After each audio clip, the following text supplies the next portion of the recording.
This video is for Chapter 6, Lesson 7. The learning target today will be for you to be able to use properties to simplify expressions. Please get ready and with your materials and turn to page 495 in your textbook. Vocabulary startup. When addition or subtraction signs separate an algebraic expression into parts, each part is called a term. So example down here, we have 3x plus 7 plus x. It means we have 1, 2, 3 terms because each part is called a term. The numerical factor of a term that contains a variable is called the coefficient. So this is like over here on 3x, the coefficient is the 3. Okay? On this x back here, how many x's are we talking about? 1. And since we know that 1 times x is x, we don't use the 1. But it does technically have a coefficient. So down here, we have the 4n. The 4 is the coefficient. Over here in the 2n, the 2 is the coefficient. A term that does not have a variable is called the constant. So for example down here, the 7 is the constant. It's not attached to a variable. And in the second example, the 9 is the constant. It doesn't have a variable. Like terms are terms, and remember the terms are these chunks. 3x is one term, the 7 is a second term, and the other x is a third term, are terms that contain the same variables or the lack of the same variable, like x or 2x or 3x. Those are all the same terms or like terms because they involve an x. But just as the same as if I had two constants or two whole numbers, I can just do the math and put them together because they're also like terms. So here in the graphic organizer, we could say the 4 and the 2 are the coefficients.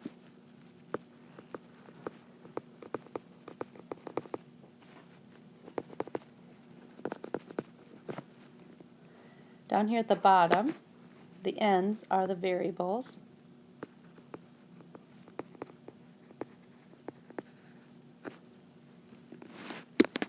And the 9 is the constant.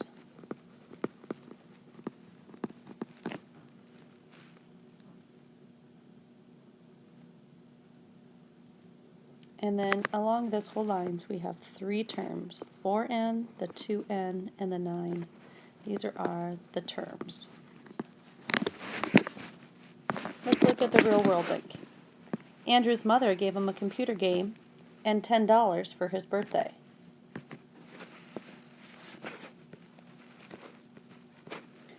His aunt gave him 2 computer games and a $5 bill. The expression that they wrote here, x plus 10 plus 2x plus 5, where x is representing the cost of each of the games, because they never told us up here how much the computer game costs, only the gift of money. We can use this expression then, x plus 10 plus 2x plus 5, to represent Andrew's birthday gifts. So what is the coefficient of the term 2x? Well, it's the number out in front, it's the 2. And how many terms are there then in the expression? Well, we have 1, 2, 3, 4 terms, and they're all separated by math operation signs. So today we're going to be working on simplifying expressions with one variable. To simplify an algebraic expression, use properties to write an equivalent expression that has no like terms and no parentheses. So for example with numbers, we'd have 3 plus 3. Those are 2 separate constants, and we have 2 terms. Well, we could rewrite that as being 2 times 3, or we could simply add them together and get 6. If we're working with variables, here I have 1x plus another x, and together they're worth 2 x's. So let's look at example number 1. They said simplify the expression 4 times 6x. Now we have to remember that inside these parentheses, that 6x is the same thing as 6 times the x. So we're going to use the distributive properties because these parentheses multiplication. So we're going to take 4 times the 6. We're going to break it down as 4 times the 6 times the x. So using the associative property then, I'm going to switch the grouping symbols from here around the 6 and the x to around the 4 and the 6 because the 4 and 6 are constants. So I can actually do the math and get the 24 down here. And then the x just comes along with it. So let's take a look here on A. So we have 3 times x times 11. So again we have 3 terms, 1, 2, 3. 2 of them are constants, meaning that they don't have a variable. So we need to get them together, where the x, we don't have anybody else to match him up to. Sometimes I kind of like to make circles around my constants. We want to get them together. So I'm going to use the associative property.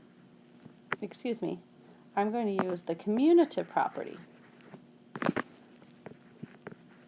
I'm going to switch the order of the x and the 11 so that I can get them together. So then it'd be 3 times 11 in the parentheses times the x on the outside. Well, now I can do my work here with my order of operations. 3 times 11 is 33 times x, and then we can simplify that to 33x. Let's try the next one.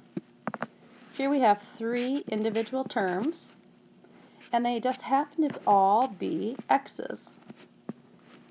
And if I count the x's all together, I have 3 x's.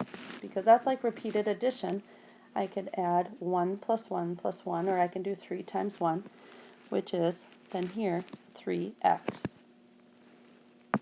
Looking at C, we have 1, 2, 3 terms, and 2 of them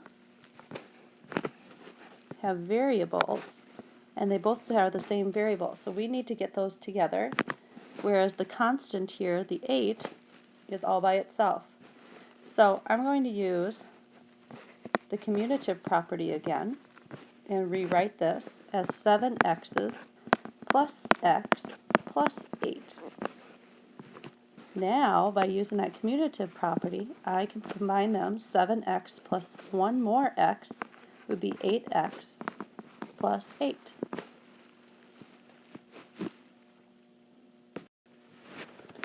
So now they're going to show us this, demonstrate this in a story problem. 3 friends are going to pay X dollars for each admission to the museum, plus another $1 each to watch the mummy exhibit. So we don't know how much the tickets are, and we have 3 friends going, and they're going to add to that a $1 ticket fee to see the mummy exhibit. They have a 4th friend with them that's going to pay the admission, but not to view the extra $1 to watch the mummy exhibit. So they would like us to write and simplify an expression that represents that total cost. So they did it this way. They said that 3 friends were going to pay the cost of the ticket plus an additional $1 to see the mummy exhibit. So they put the price of the ticket plus the extra $1 in parentheses, and we're going to take that total amount, whatever the ticket price is, plus the extra $1, and multiply it plus times those 3 friends that were willing to do the ticket and the mummy fee. Then that 4th friend, it doesn't mean that we have the number 4 here. We're just saying he's only going to pay for the ticket price. So we'll leave x by itself. So now to simplify this, we have 3x, 3 times x plus 1 plus x. So here we're going to use that distributive property and take that 3 and multiply it against each term inside the parentheses. So 3 times x is 3x plus 3 times 1 is 3 plus x. Now I'm going to jump in. So here I use the distributive property. Now I'm going to use the commutative property to get the x's together.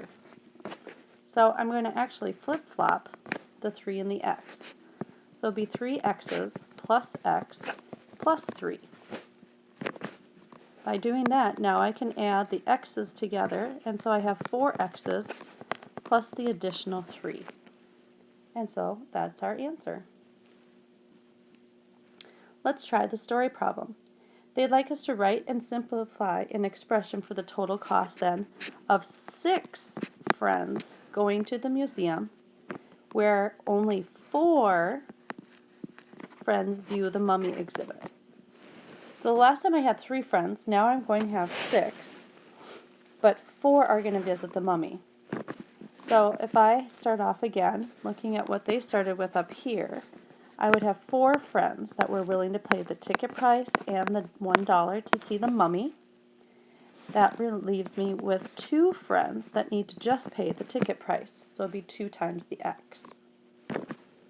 So we'll start off with the distributive property. We're going to take the 4 times the x and then 4 times the 1. 4 times x is 4x, and 4 times 1 is 4, plus the 2x. Now I'm going to use my commutative property to switch the 4 and the 2x so I can get my x's together. So I'd get 4x plus 2x plus 4. And when we get it all simplified down then, 4x plus 2x is 6x plus 4.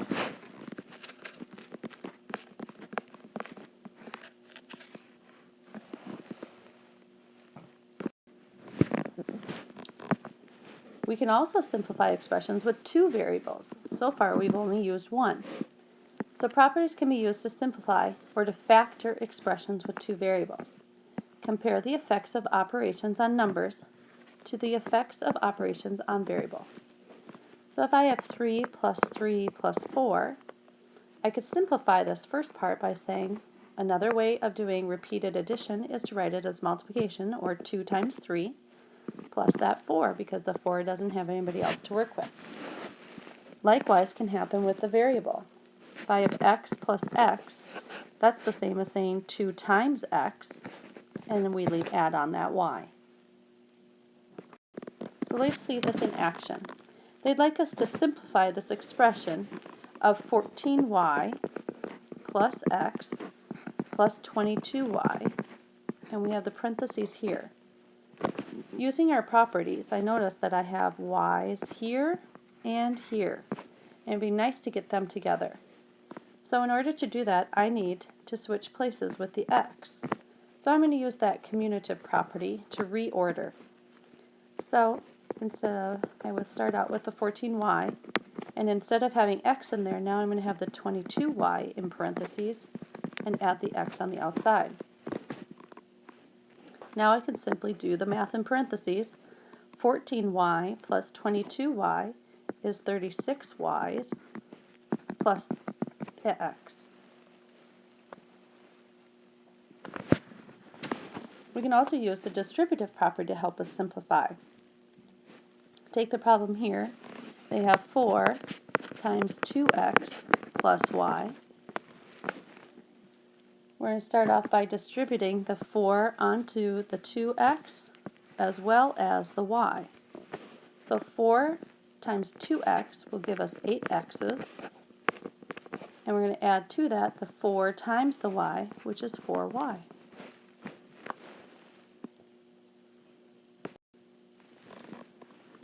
One last step that they want us to work on is factoring off of these. So I have 2 terms here, and they each have their own variable. Here I have 27x, and over here I have 18y's. But looking at the coefficients here in front, we have 27 and 18. And what they'd like us to do when they ask us to factor is find the greatest common factor of 27 and the 18. So if we just think of 27 and 18, I can almost think of this as like fraction. I'll put the smaller one on top. So 18 and 27, what can we divide them both by to get them down lower? Well, we can divide by 9 on both of them, and then we get down to 2 over 3, which is simplified. So 9 would be the greatest common factor for me. So what I can do then with the 27 x's plus 18y is I can use it like kind of reversed of the distributive property. I can get this down to taking the 27 and 18, I'm going to divide by the 9, the GCF. So 27 divided by 9, I'll put the 9 out front, leaves us with 3 x's instead. And I'd add to that 18 divided by 9 is 2, and I leave the y. So this is factoring. We're just going to break it apart and get it back to the basic form of the distributive property, where it's a number times 2 pieces or 2 terms inside the parentheses with addition. So let's try a couple here. I notice I have 3x and I have 2x, and 9y is all by itself. So let's get those circles together. So I'm going to use the commutative property to flip-flop these, and so I'm going to rewrite it as 3x plus 2x plus 9. And now I can simplify by taking 3x plus 2x, which is 5x, plus 9. Sorry about that. To simplify the next one, this looks like the distributive property. I'm going to distribute it out. I'm going to take 7 times 3x, and I'm going to add that to 7 times y. So if I have 7 times 3x plus y, I'll rewrite it quick, and I'm going to distribute across. 7 times 3x is 21 x's, and I'm going to add to that the 7 times the y, or 7y. So now I'm going to do the reverse of this problem. Here I had the standard form of the distributive property, a whole number, the constant, out in front of the parentheses with something added inside the 2 terms. And here I went ahead and simplified and did the multiplication. Now over here on G, I'm going to start with that 12x plus 8y. These look similar. So now I'm going to reverse it. So I'm looking at the 12 and the 8. So if I thought of it as a fraction, 8 twelfths, what number can I divide them both by? I could divide by 4. And then I get down to 2/3, which is simplified. So I'm going to take out the GCF, which is 4. So I'm going to put it out front. And now I can divide. 12 divided by 4 is 3, and the x stays with it. And the 4 goes into 8 2 times, and the y stays with, and I put an end parentheses on. So notice they match, but then you also notice these look awfully similar. So we just kind of did a flip-flop. So simplifying means go ahead and distribute that 7, where factor means let's find out what comes out. Last one for us before I let you get into your practice. The farmer's market sells fruit baskets, and each basket has 3 apples and 1 pear. Use A to represent the cost of each apple and P to represent the cost of each pear. Write and simplify an expression that represents the total cost for 5 baskets. So we don't know how much the apples cost, so we're going to start off with 3 times the cost of each individual apple. We're going to add to it the cost of the pear, and since there's only 1 pear, 1 times P will just be P. So now what we want to do is that we're going to find the cost then of 5 whole baskets, because right now 3A plus P is the cost of 1 basket.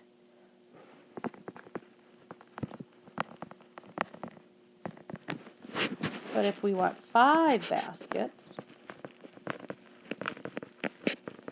then we're going to have to put the 5 out in front. 5 times the 3 A plus P. So now they asked us to go ahead and simplify. So I'm going to distribute the 5 onto the 3A as well as the P. So 5 times 3A is 15A plus 5 times P is 5 P's. And that's our final answer.